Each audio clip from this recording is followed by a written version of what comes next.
Alors, bonjour à toutes et à tous. Alors, bienvenue à ce webinaire en direct organisé par l'Association canadienne pour les Nations unies, la section de Québec. Je m'appelle Caroline Richard et je suis la présidente de l'ACNU Québec. Je tiens d'abord à remercier la Nation Huron-Wendat d'accueillir le siège social de notre association sur son territoire.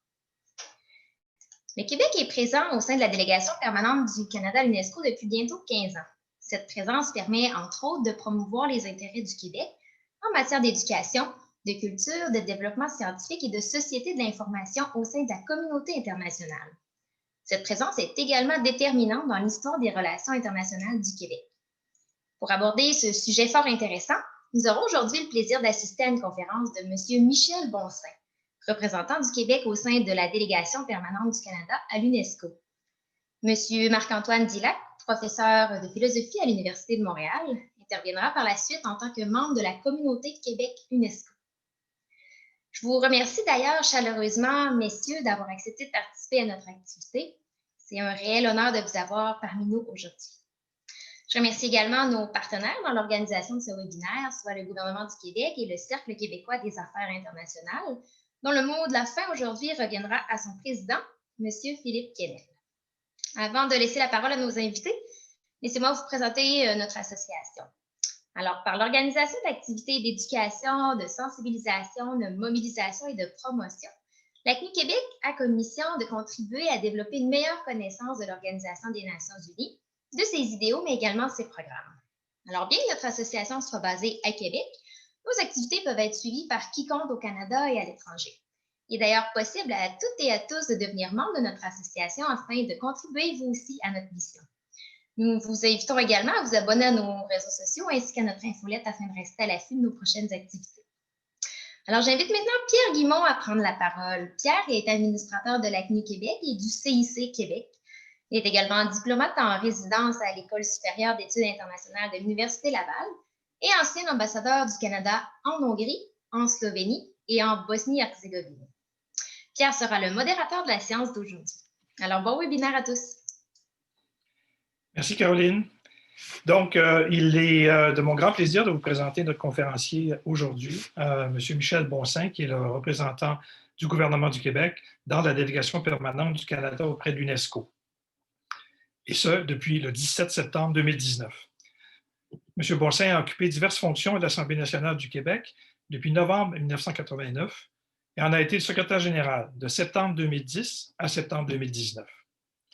Tout au long de sa carrière, M. Bonsaint s'est impliqué activement dans la consolidation des institutions démocratiques en participant à plusieurs actions de coopération internationale dans l'espace francophone, principalement sur le continent africain, mais aussi en Asie et à Haïti. Dans ce cadre, il a notamment été appelé à travailler en étroite collaboration avec l'Organisation internationale de la francophonie, l'OIF, l'Assemblée parlementaire de la francophonie, l'APF, l'Université Senghor à Alexandrie en Égypte, et la chaire sur la démocratie et les institutions parlementaires de l'Université Laval, ici à Québec. Dans le même objectif de consolidation des institutions démocratiques, M. Bonsaint a coordonné la rédaction du document « La procédure parlementaire », premier ouvrage de référence portant sur cette question au Québec. Il a également contribué à la création de la chaire sur la démocratie et les institutions parlementaires de l'Université Laval et a enseigné le fonctionnement des institutions démocratique à la faculté de droit de cette université de 2005 à 2010. À titre de conférencier, il a participé à plusieurs activités portant sur la gestion des parlements et leur rôle fondamental dans la bonne gouvernance des États.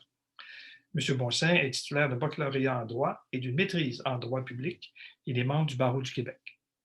Je l'invite donc à prendre la parole et vous invite, vous, participants, à poser vos questions via le bouton Q et R ou Q&A qui se trouve au bas de votre présentation, de votre Zoom, en fait. Donc, M. Bonsaint, je vous cède la parole.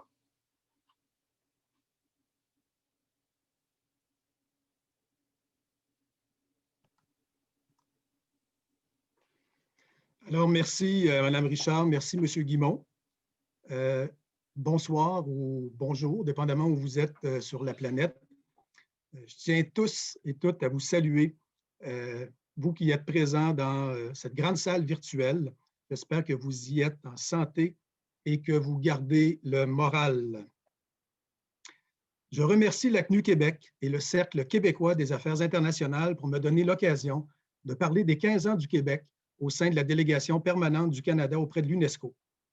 Récemment, la ministre des Relations internationales et de la francophonie, Mme Nadine Giraud, a approuvé la vision du Québec à l'UNESCO. C'est avec plaisir que je vais vous la présenter aujourd'hui. Cette vision fait notamment ressortir les avantages et les retombées pour le Québec d'avoir une voix au sein de la délégation permanente du Canada auprès de l'UNESCO, et ce non seulement pour le gouvernement, mais également pour les partenaires des réseaux de l'UNESCO et de la société civile québécoise. Il s'agit ni plus ni moins d'une voix québécoise officielle dans une organisation multilatérale du système des Nations unies, en plus de celle que nous avons déjà à l'OIF, l'Organisation internationale de la francophonie. Cette présence sur la scène multilatérale s'ajoute d'une manière cohérente et complémentaire au réseau diplomatique québécois qui compte 33 représentations bilatérales à travers le monde. Avant de traiter de ce que fait le Québec à l'UNESCO, je vais faire un bref rappel de ce qu'est l'UNESCO. Cette organisation du système des Nations unies qui a été créée le 16 novembre 1945 au sortir de la Deuxième Guerre mondiale. Elle œuvre dans les domaines de l'éducation, des sciences exactes et naturelles, des sciences sociales et humaines, de la culture, de la communication et de l'information. Elle a également deux priorités globales, soit l'Afrique et l'égalité des genres. Enfin, elle regroupe 193 États membres. Le multilatéralisme s'est particulièrement développé au sortir des grandes crises, l'ONU d'ailleurs ayant été également créée en 1945. Et la pandémie de la COVID-19 met en exergue toute l'importance d'un multilatéralisme efficace. Il y a d'ailleurs peu d'enjeux totalement isolés de la réalité internationale. Plus que jamais, il y a une nécessité de nous parler et de nous unir. Parmi ces enjeux mondiaux, voici certains qui retiennent l'attention de l'UNESCO. Le climat, l'environnement et la biodiversité, l'impact des technologies dont l'intelligence artificielle, les discours de haine et les extrémismes, la désinformation et la liberté de la presse, la diversité des expressions culturelles, l'accès au savoir. Il s'agit assurément d'enjeux sur lesquels le Québec a des choses à dire. D'ailleurs, compte tenu de ses compétences constitutionnelles, le Québec s'est historiquement intéressé aux enjeux discutés à l'UNESCO. Le Québec s'est d'ailleurs impliqué pleinement avec le Canada dans le processus d'adoption de la Convention sur la protection et la promotion de la diversité des expressions culturelles en novembre 2005. Quelques mois après l'adoption de cette convention, soit en mai 2006, les deux gouvernements signaient l'accord entre le gouvernement du Québec et le gouvernement du Canada relatif à l'UNESCO. Cet accord constitue un acte déterminant des relations internationales du Québec. Il s'agit d'une reconnaissance de la spécificité du Québec sur la scène internationale. Il ne semble pas y avoir d'ailleurs d'autres accords semblables à l'UNESCO. Il importe de préciser que l'accord ne donne pas au Québec un siège à l'UNESCO. Il permet de compléter la position canadienne et donne une voix à part entière au Québec selon son désir lors des activités de l'UNESCO.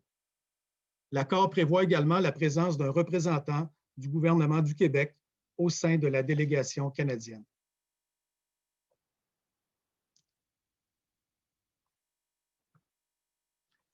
La ministre des Relations internationales et de la francophonie a approuvé, il y a quelques semaines, le document intitulé « Le Québec et l'UNESCO, une vision, une communauté, des priorités pour 2020-2021 ».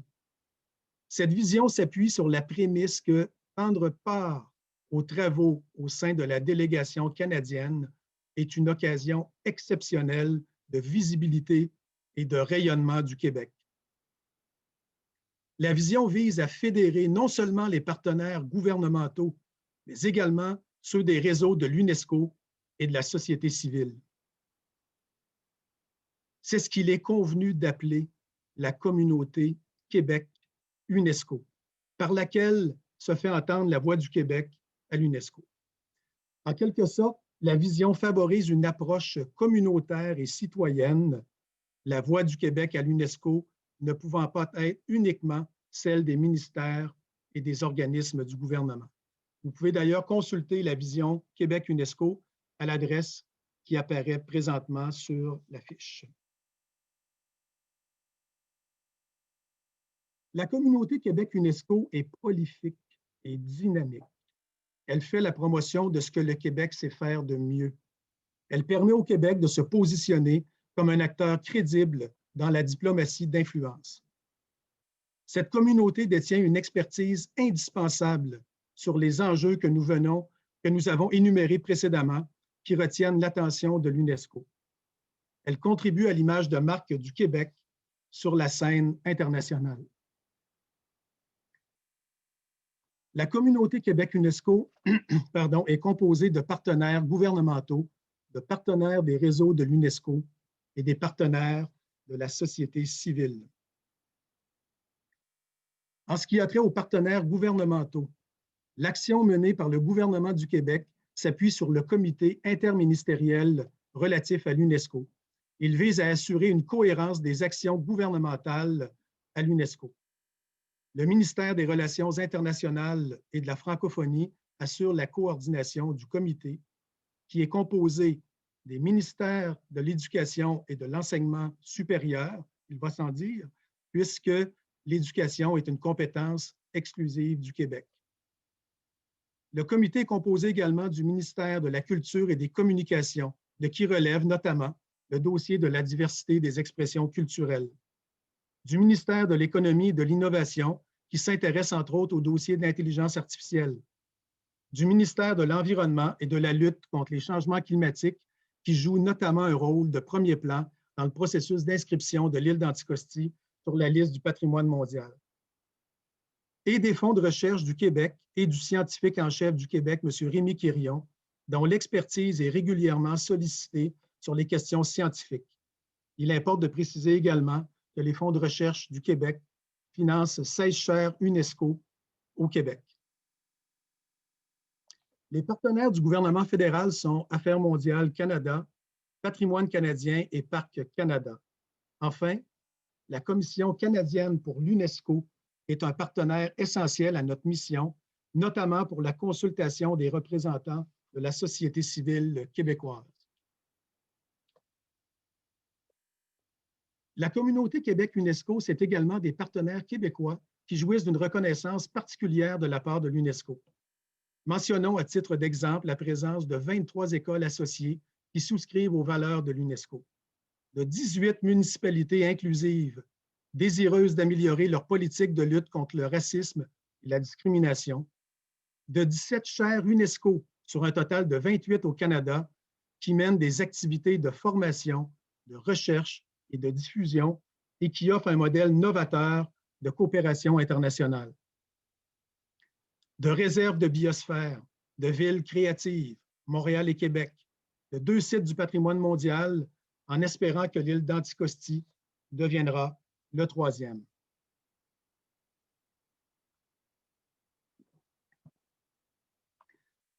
Parmi les partenaires UNESCO au Québec, mentionnons la présence du siège de l'Institut de statistique de l'UNESCO, établi à Montréal depuis 1985, qui vise à assurer une source officielle et fiable de données comparables dans les secteurs qui intéressent l'UNESCO.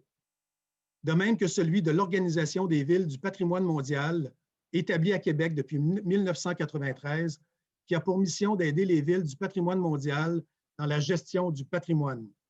Ces 2 organisations reçoivent le soutien financier du gouvernement du Québec en vertu de la politique d'accueil des organisations internationales. Enfin, font également partie de la communauté Québec-UNESCO tous les autres partenaires de la société civile qui, sans faire partie des réseaux formels de l'UNESCO, jouent un rôle de premier plan pour faire entendre la voix du Québec.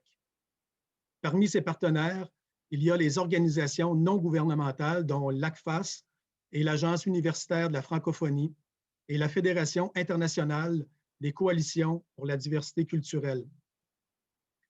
De nombreux professeurs et chercheurs, dont M. Marc-Antoine Dillac, spécialiste de l'éthique de l'intelligence artificielle, qui prendra la parole après moi. D'organismes jeunesse comme Logic, les Offices jeunesse internationaux du Québec. Et enfin, les stagiaires du Québec à l'UNESCO constituent également des partenaires qui contribuent au rayonnement du Québec à l'UNESCO. Depuis l'année 2000, plus de 50 stages ont été réalisés à l'UNESCO dans le cadre du programme de stage en organisation internationale gouvernementale.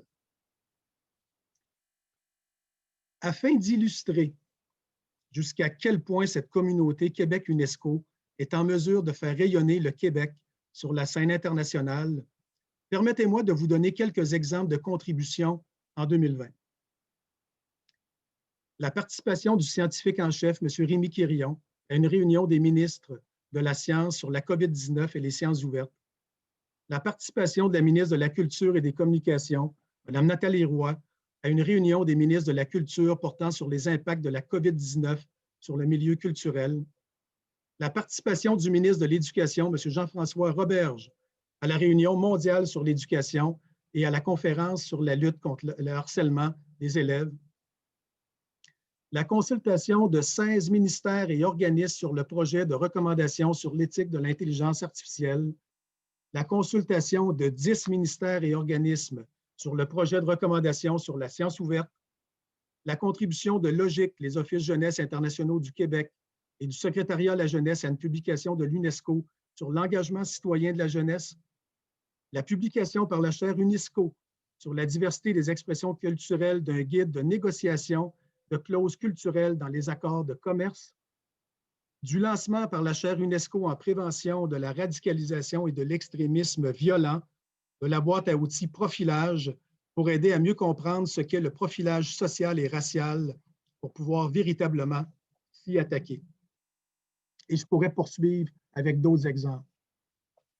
Ce qui nous démontre, hors de tout doute, l'apport significatif que peut avoir le Québec à l'UNESCO. En plus de saisir toutes les opportunités comme celles que je viens d'énumérer pour faire entendre la voix de la communauté Québec-UNESCO, je vais vous parler de certains dossiers qui attirent particulièrement l'attention du Québec.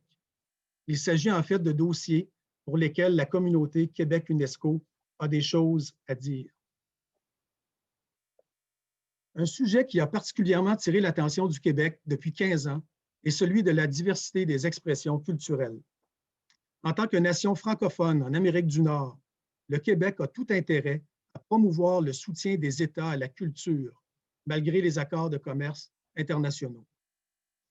Même après 15 ans, la Convention sur la protection et la promotion de la diversité des expressions culturelles est toujours aussi pertinente à l'ère du numérique.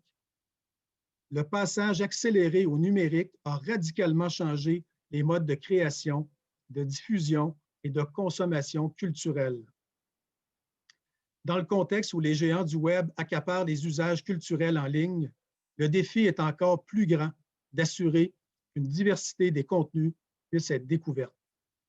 Le gouvernement du Québec maintient son leadership dans le dossier de la Convention en partageant ses bonnes pratiques, notamment sur la base de son plan culturel numérique et des résultats découlant de la mission franco-québécoise sur la découvrabilité en ligne.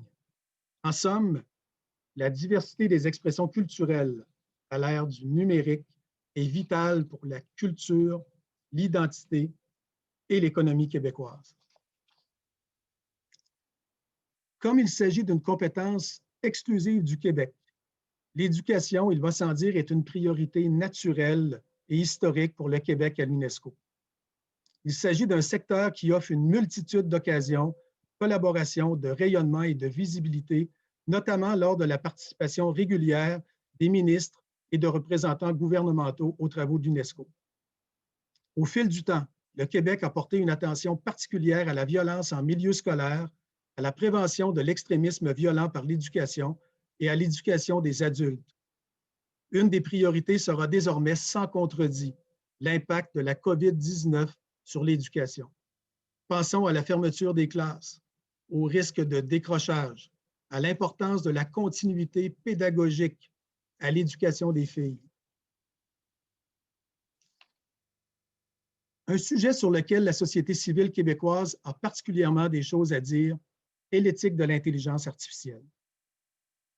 Les États membres ont soutenu l'élaboration d'un instrument normatif sur ce sujet lors de la dernière conférence générale. Compte tenu des répercussions de l'intelligence artificielle dans toutes les sphères de l'activité humaine, comment s'assurer qu'elle soit un outil qui serve au mieux-être de l'humanité et non l'inverse? Il y a un important écosystème québécois en intelligence artificielle et il s'agit vraisemblablement d'un sujet permettant de faire rayonner le Québec. D'ailleurs, le gouvernement du Québec a soutenu financièrement Mila et Algoralab pour mener une consultation mondiale à la demande de l'UNESCO. M. Marc-Antoine Dillac traitera de ce projet lors de son témoignage à la suite de ma présentation. Un autre sujet sur lequel le Québec peut faire valoir son expertise est la promotion de la science ouverte. Les États membres ont également convenu à l'élaboration d'un instrument normatif sur cette question lors de la dernière conférence générale. La science ouverte vise à consolider les liens entre la science, l'élaboration des politiques publiques et les décisions des autorités. Elle vise un accès libre aux données scientifiques et aux résultats de recherche, principalement lorsque les recherches sont financées par des fonds publics. Le Québec détient une expertise en la matière et fait la promotion de la science ouverte, notamment par l'entremise des fonds de recherche du Québec et de l'ACFAS. De plus, le professeur Vincent Larivière de l'Université de Montréal a été nommé par la directrice générale de l'UNESCO sur le comité consultatif de l'UNESCO sur la science ouverte. La COVID-19 fait ressortir plus que jamais l'importance de diffuser les faits scientifiques pour informer les décideurs et l'ensemble de la population et pour contrer la désinformation et les fausses nouvelles. Enfin, un dossier pour lequel le gouvernement du Québec accorde une importance particulière est l'inscription de l'île d'Anticosti sur la liste du patrimoine mondial de l'UNESCO comme lieu ayant une valeur universelle exceptionnelle. Anticosti est un joyau naturel reconnu, notamment pour ses fossiles et des archives géologiques uniques. Anticosti figure déjà sur la liste indicative des sites du patrimoine mondial du Canada. Le dépôt de la candidature auprès du Centre du patrimoine mondial de l'UNESCO revient à Parc Canada. L'inscription de l'île d'Anticosti sur la liste du patrimoine mondial contribuerait à la visibilité, au rayonnement international et à l'image de marque du Québec. Alors voici en terminant le dessin de Liel, 6 ans, qui étudie à l'École des Amis du Monde de Montréal, une école associée à l'UNESCO. Ce dessin réalisé durant le premier confinement représente l'école de ses rêves. Il est en quelque sorte le symbole de la vision Québec-UNESCO. Il vise à nous rappeler les raisons profondes pour lesquelles le multilatéralisme est important afin de laisser aux jeunes générations un monde qui collabore, un monde qui dialogue, un monde qui coopère. La présence au sein de la délégation du Canada représente pour le Québec une chance inouïe de contribuer à sa manière et selon ses moyens au multilatéralisme. Pour faire entendre sa voix, il peut compter sur la communauté Québec-UNESCO, une communauté engagée, compétente et crédible. Il faut donc prêter une oreille attentive à cette communauté et surtout de faire valoir son expertise auprès de l'UNESCO. C'est pourquoi M. Marc-Antoine Dillac, un important membre de la communauté Québec-UNESCO, va témoigner d'un exemple probant de cette expertise québécoise à faire valoir auprès de l'UNESCO. Je vous remercie de votre attention.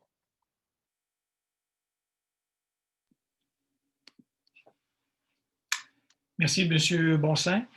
Vous avez fait une présentation très intéressante. Je crois que la CNU Québec avait dans sa planification d'activités de l'automne 2020, ait bien préparé le timing, comme on dit en anglais, de votre présentation avec la diffusion récente de la vision du Québec à l'UNESCO, qui s'intègre évidemment à la vision internationale du gouvernement du Québec. Et donc, c'était très intéressant pour nous de vous entendre traiter de cette vision. Et vous nous avez amené des origines de l'UNESCO jusqu'à aujourd'hui. Vous avez reconfirmé la place centrale de la ville de Québec dans le monde, dans le grand monde, si on peut dire. On parlait récemment dans notre association de la présence de la Fondation à Québec de la FAO. Maintenant, vous dites que l'Association des villes membres de l'UNESCO est basée à Québec. Donc, le Québec, la ville de Québec se retrouve présente ou associée à des institutions onusiennes importantes. Vous avez aussi évidemment mentionné l'importance de la lutte à la désinformation et à l'importance à donner à la science dans le contexte pandémique qui est le nôtre présentement et que les citoyens de notre région et du monde vivent quotidiennement. Donc, merci pour votre présentation. Et justement, ça fait lien avec les commentaires qu'on a demandé à M. Dillac, professeur Dillac, de nous faire à propos de son travail qui donc correspond à certaines des priorités de l'UNESCO.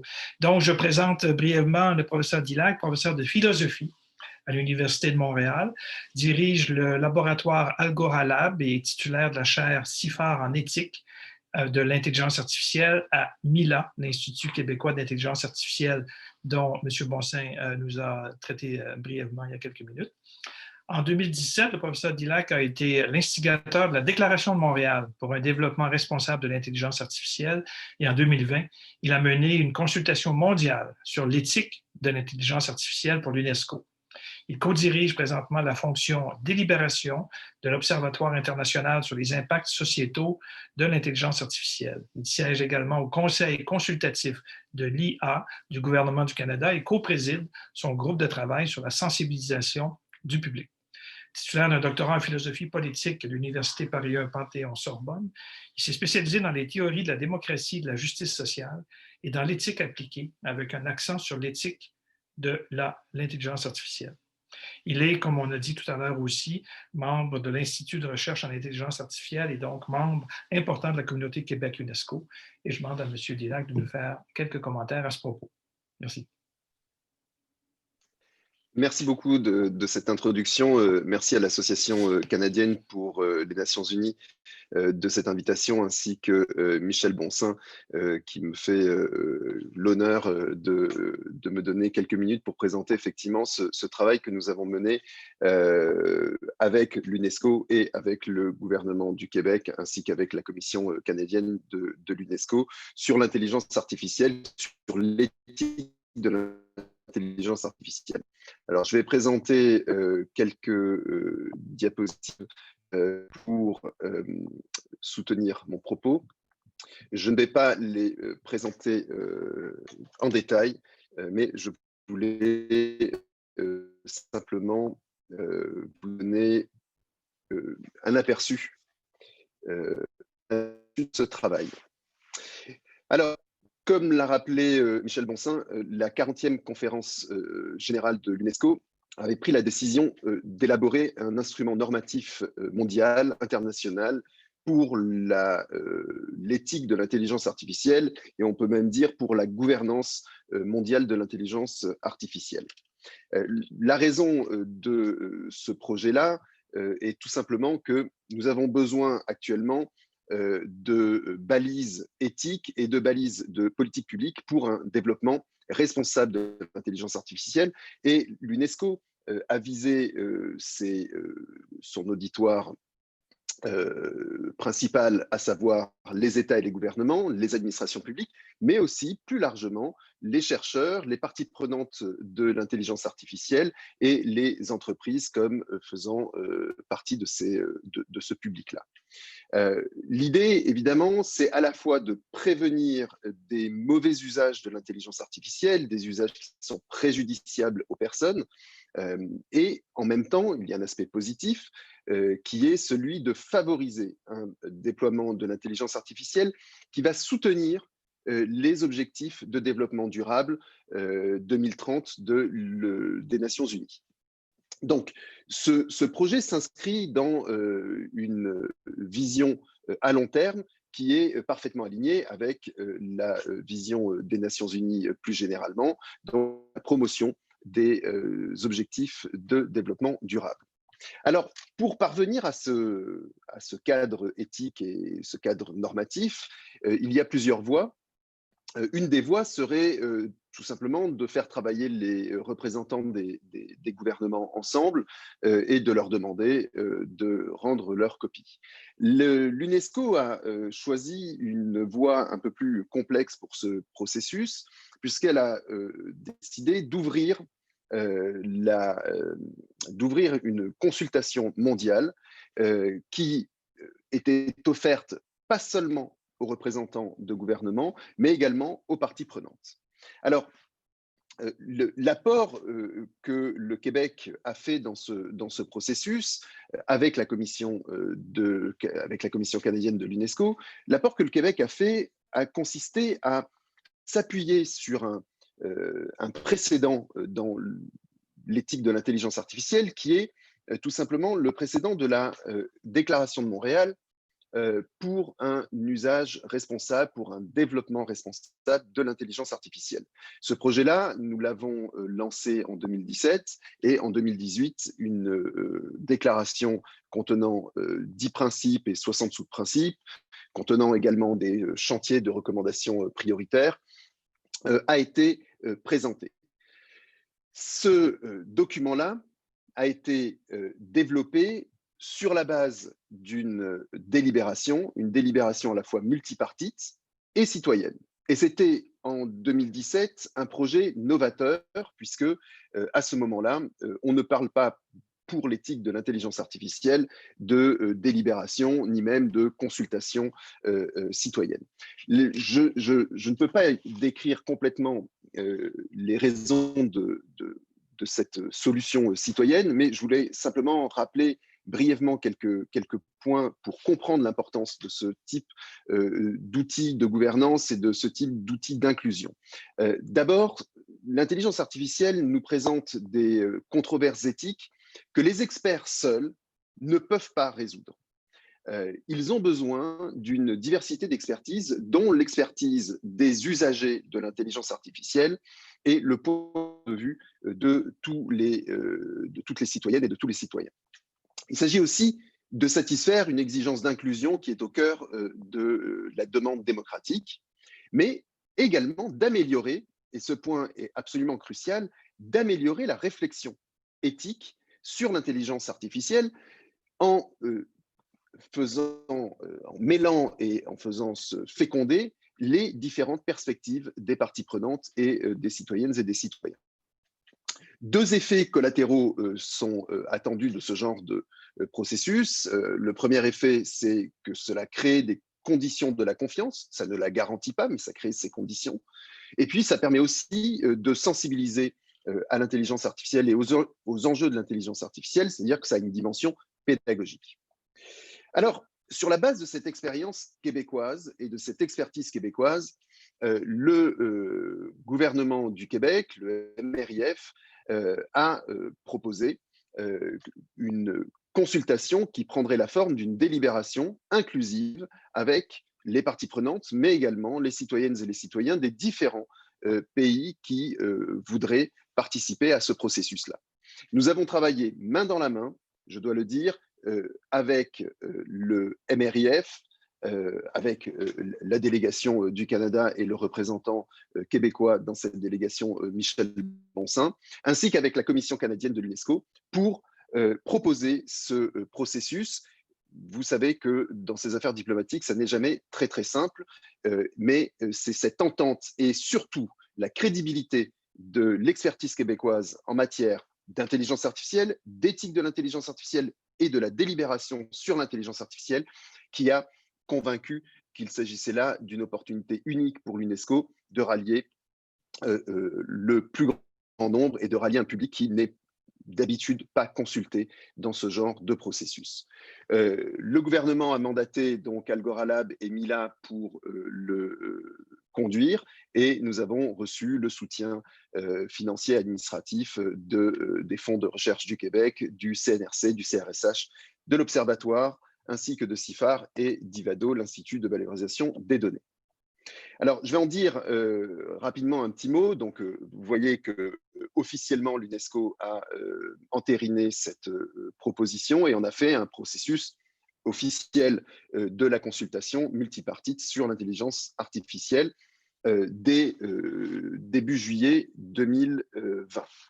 Alors, le calendrier était extrêmement serré et nous avons dû, entre mai et août, eh bien, à la fois réaliser l'analyse de la recommandation de l'UNESCO faite par le groupe d'experts ad hoc, développer une trousse à outils, un guide de délibération, mettre en place un réseau de facilitateurs, former ces facilitateurs, organiser la consultation et faire l'analyse de la consultation et la rédaction du rapport.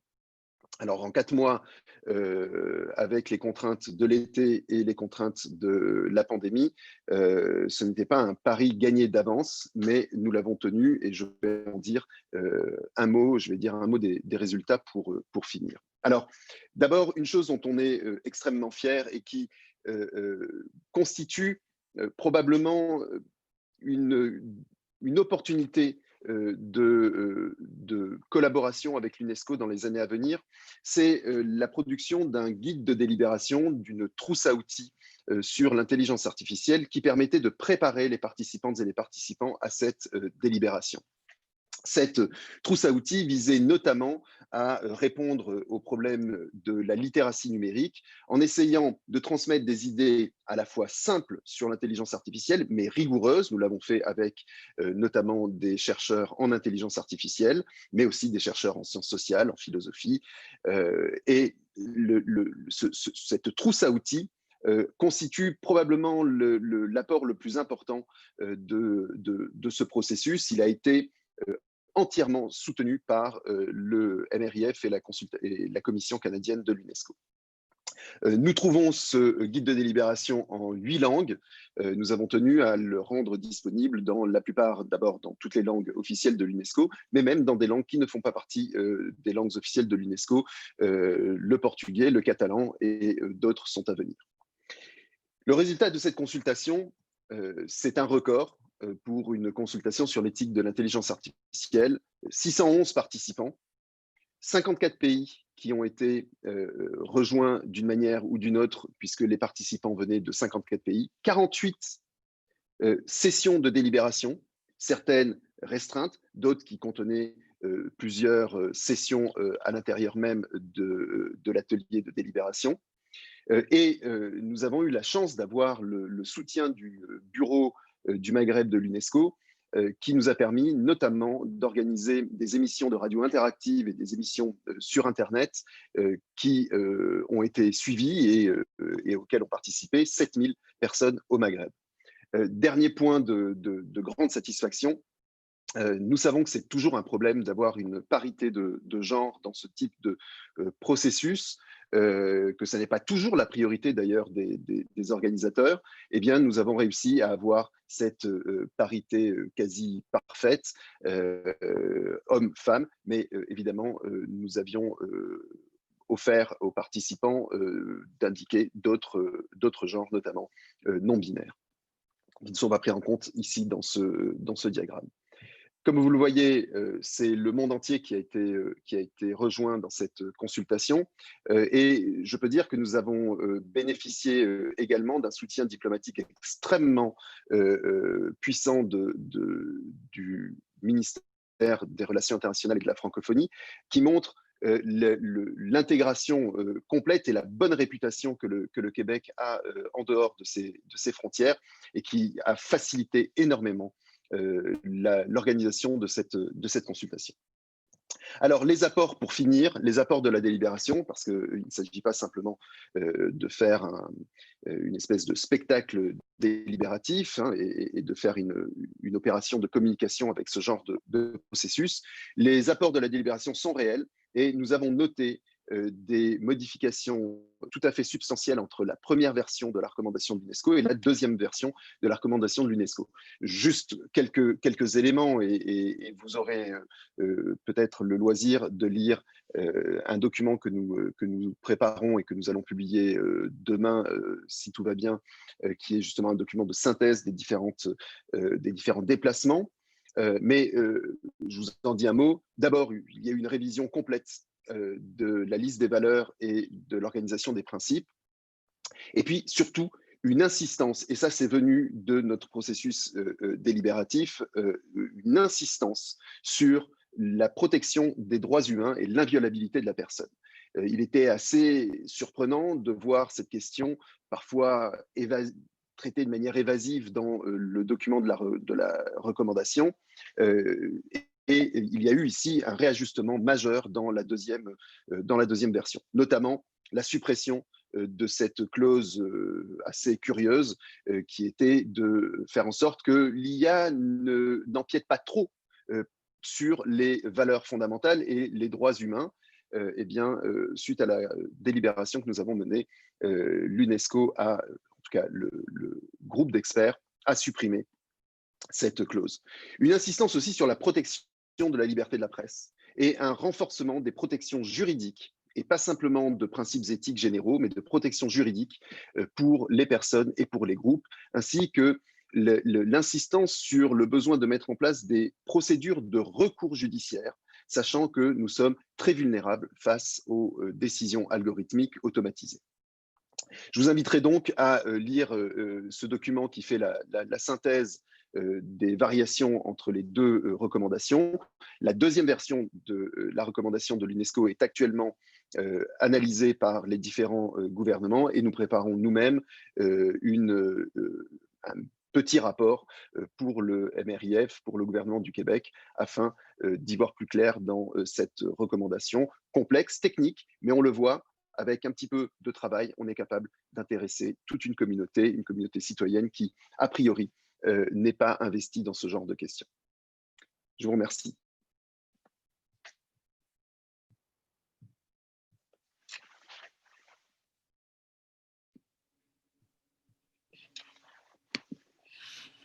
Oui, merci, professeur Dinac. Merci à vous. Je crois que vous avez en quelques minutes réussi à convaincre tout le monde de l'application très concrète d'un contexte qui peut sembler un peu rébarbatif au commun des mortels, mais qui, vous l'avez démontré avec cette consultation citoyenne, a pu rejoindre des gens, autant de personnes dans autant de régions, autant de pays, avec des régimes différents, etc. Donc, un processus à la fois diplomatique, technologique, scientifique, qui a bien démontré la place que doivent jouer les citoyens dans cet univers qui nous entoure. Je crois que vous avez donné un bon exemple donc de la façon avec laquelle le multilatéralisme sert nos intérêts personnels, sociétaux de notre vie de tous les jours, multilatéralisme qui bat de l'aile. M. Bonsan en a parlé un peu tout à l'heure, lorsqu'on voit les grandes tendances mondiales, mais lorsqu'on l'approche de plus près, on voit que finalement, ça fonctionne bien lorsqu'on choisit ses sujets et qu'on fait quelque chose qui est dans le domaine concret, qui répond à des besoins urgents, pressants et encore là, près des besoins des gens. Donc, bravo pour votre travail, bravo au réseau québécois impliqué avec peut-être le chef-lieu à Paris, avec la représentation du Québec au sein de la présence canadienne de l'UNESCO. Donc, merci à vous. Je rappelle aux participants que vous pouvez adresser vos questions en utilisant le petit bouton Q&R. J'ai déjà reçu quelques demandes, donc je vais commencer par ce qu'on a déjà, mais continuer, il y a encore quelques places on a encore peut-être 10 ou 12 minutes de temps d'antenne avec Paris et Montréal et ailleurs pour discuter un peu avec M. Bonsaint et le professeur Dillac. La première question que j'ai reçue était un peu justement à l'effet de... On a vu là, d'un point de vue très substantiel, comment ça peut se dérouler, le travail de l'UNESCO. Mais M. Bonsaint, si vous pouviez nous identifier au profit d'un de nos participants, comment se fait le travail? Vous êtes un peu un animal rare dans le réseau diplomatique québécois, vous l'avez dit. L'OIF, c'est autre chose, mais vous êtes dans le réseau de l'UNESCO, des Nations Unies. Donc, comment un peu se fait votre travail? Vous avez dit que vous êtes aussi un animal sui generis, vous n'avez pas dit ça, mais vous vouliez dire que vous êtes un peu sui generis parce que même d'autres grandes fédérations dans le monde n'ont pas eu la même idée ou enfin les mêmes capacités de faire que le Québec et le Canada en trouvant la solution d'une participation aussi complète dans la promotion des intérêts, dans nos intérêts ici au Canada et au Québec. Donc, comment ça se passe un peu le travail? Vous devez négocier, vous devez discuter avec des partenaires étrangers, le secrétariat peut-être. Alors, un peu, si vous avez un sujet, le sujet du jour que vous avez demain matin, là, quand vous allez rentrer, j'imagine, dans votre bureau ou dans votre salon, parce que vous êtes en télétravail aussi, on présume. Mais comment ça se passe? Pouvez-vous donner quelques exemples de la façon avec laquelle ça se passe? Bien, en fait, l'UNESCO, c'est une boîte qui est complexe, qui couvre beaucoup de choses, beaucoup de programmes à l'UNESCO.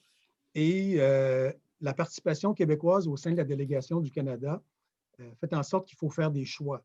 On ne peut pas tout suivre et être bon partout. Donc, le Québec, historiquement, a toujours identifié des sujets prioritaires à suivre à l'UNESCO. Et bien sûr, ces sujets-là concernent l'éducation. Je le mentionnais un peu plus tôt. L'éducation, c'est un champ de compétences exclusif du Québec. Donc, tout ce qui concerne l'éducation, le Québec répond présent, bien entendu. Ensuite, la diversité des expressions culturelles. Donc, ça, j'en ai parlé un peu plus tôt, mais de tout temps, le Québec s'est intéressé à cette question-là. Et même, c'est probablement la raison pour laquelle le Québec s'est retrouvé au sein de la délégation du Canada à la suite de l'adoption de la Convention 2005 sur la diversité, la protection et la promotion de la diversité des expressions culturelles. Je dois dire également que le travail d'un représentant du Québec à l'UNESCO doit être aussi défini par ce représentant-là lorsqu'il arrive au sein de la délégation du Canada. On se rend compte d'une chose, c'est du multilatéralisme, vous l'avez dit. D'une part, on doit avoir des rapports, de bons rapports avec les membres de la délégation du Canada. Ça, c'est primordial. Donc, on est là pour faire un travail pour le Québec, mais tout ça se fait au sein de la délégation du Canada. Il faut en être conscient. Ensuite, il faut avoir des bons rapports avec les membres du secrétariat de l'UNESCO. C'est une grosse boîte, l'UNESCO, une grosse boîte administrative. Et par la suite, développer ces réseaux avec les autres délégations, avec les autres diplomates à l'UNESCO. Bien sûr, je n'ai pas pu développer énormément cette partie-là parce que 2 mois après mon arrivée à Paris, on était en confinement. Donc, mais c'est pas toujours facile à définir. C'est un rôle un peu flou et c'est la raison pour laquelle, dans ma présentation, j'ai essayé de structurer et de parler de dossiers très précis qui nous concernent au quotidien. Et les dossiers que j'ai évoqués dans ma présentation sont réellement les dossiers sur lesquels on travaille au quotidien et par lesquels on met en valeur cette formidable communauté Québec-UNESCO. Et je tiens, puisque j'ai l'occasion, je tiens à remercier Marc-Antoine pour sa présentation et sa participation.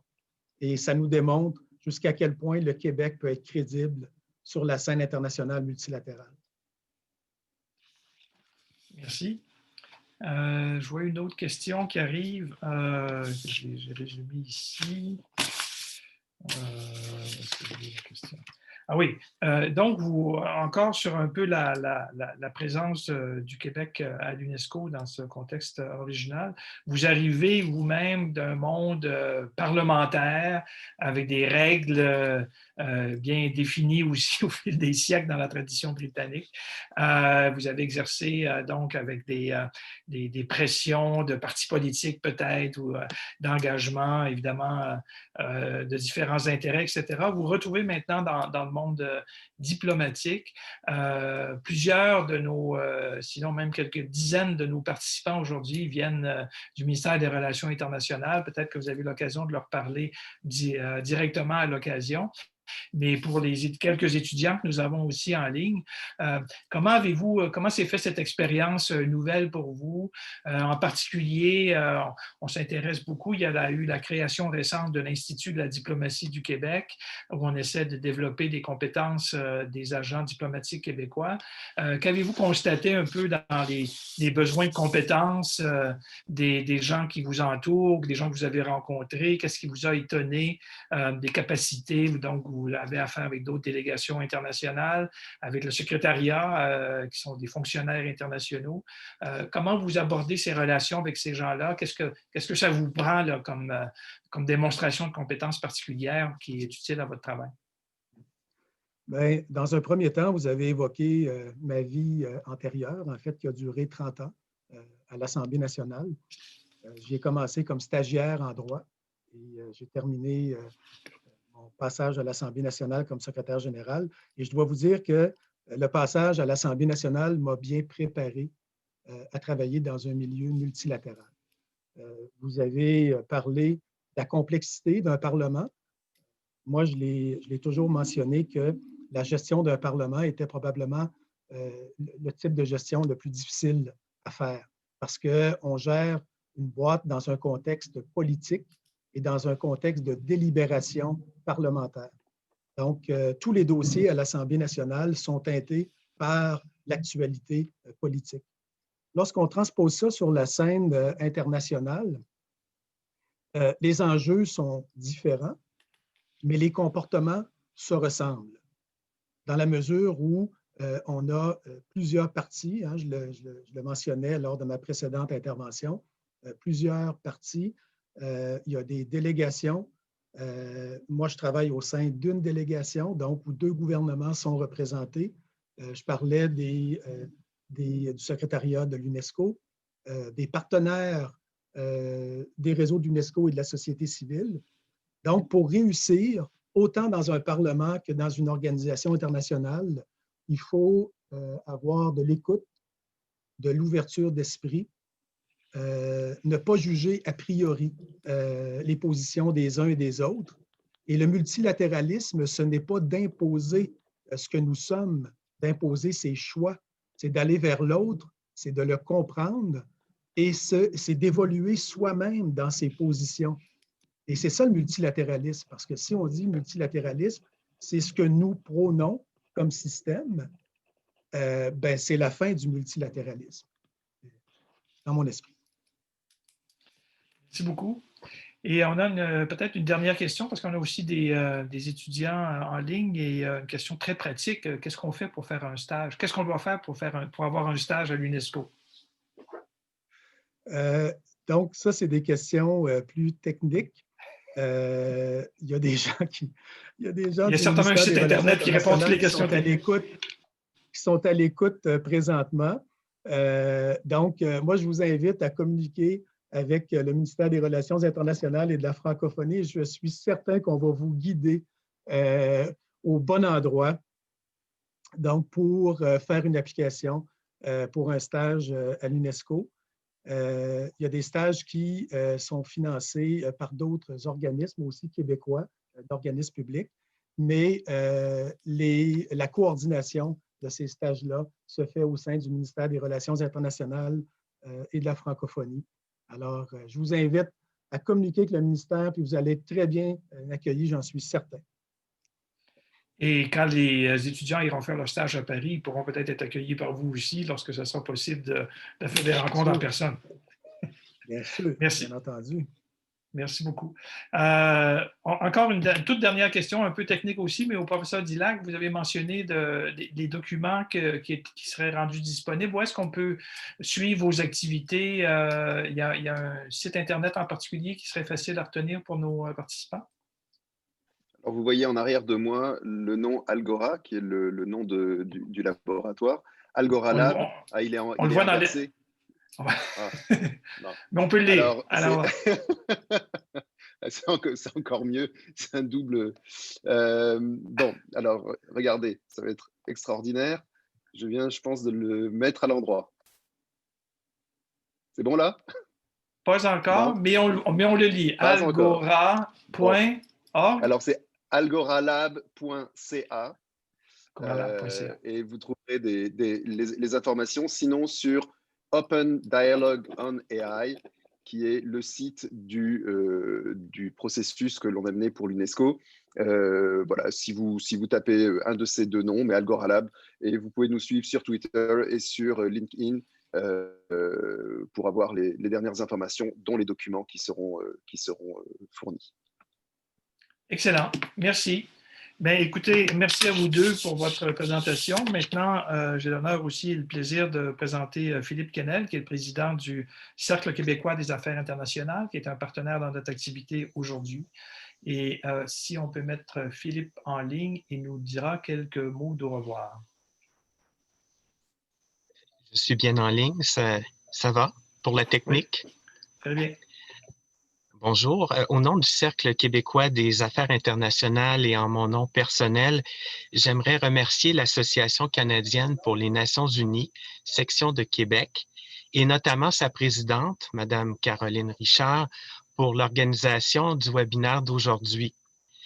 À certaines personnes de notre auditoire virtuel qui pouvaient avoir un doute sur l'utilité de la présence du Québec au sein de la délégation permanente du Canada auprès de l'UNESCO, Messieurs Bonsin et Dillac ont démontré aujourd'hui, par de multiples exemples, l'importance que cette place revêt pour le Québec et les occasions qui s'offrent à lui de collaborer sur des dossiers névralgiques, parmi lesquels la diversité des expressions culturelles et les enjeux éthiques en intelligence artificielle.